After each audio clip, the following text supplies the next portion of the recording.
I always seem to be doing little videos in cars, don't I?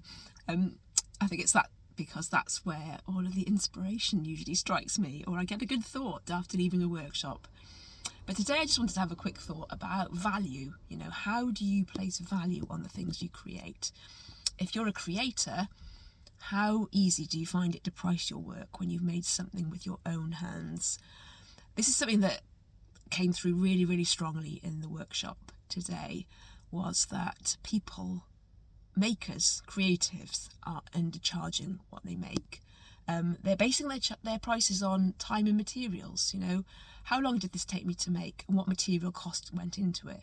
And sometimes it may have only taken 3 or 4 hours to make. Sometimes the materials might literally be a pencil and some paper.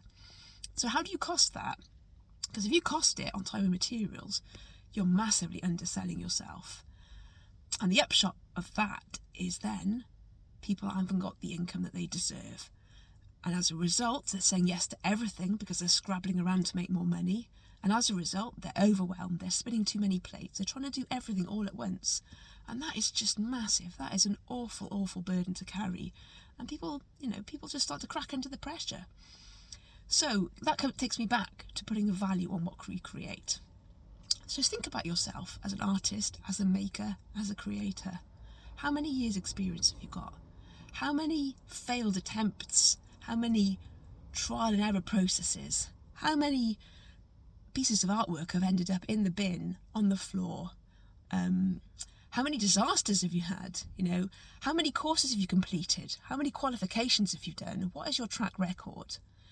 All of that places massive value on what you make. You know, it makes what you do so much more likely to be amazing and beautiful and wonderful and right first time.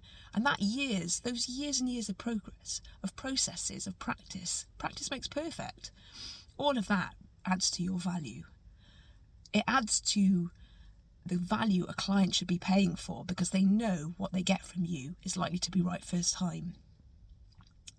So that's something you really need to try and price in. And also, how does that person feel when they buy your item? How do they feel when they buy something really, really special for themselves? Or they buy a gift for somebody they truly love and they know that that is really going to make somebody else's day?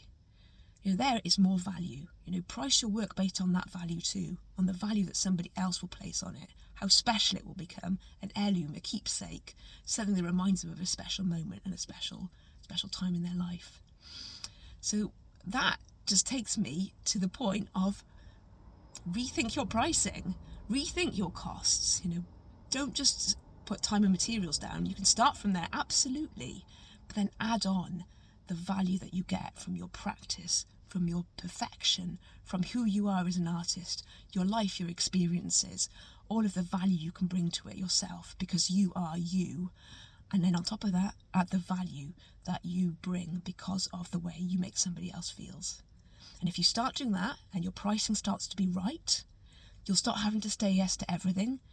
You'll stop scrabbling around, and you will start to have more peace, more clarity, more freedom in your soul and in your heart.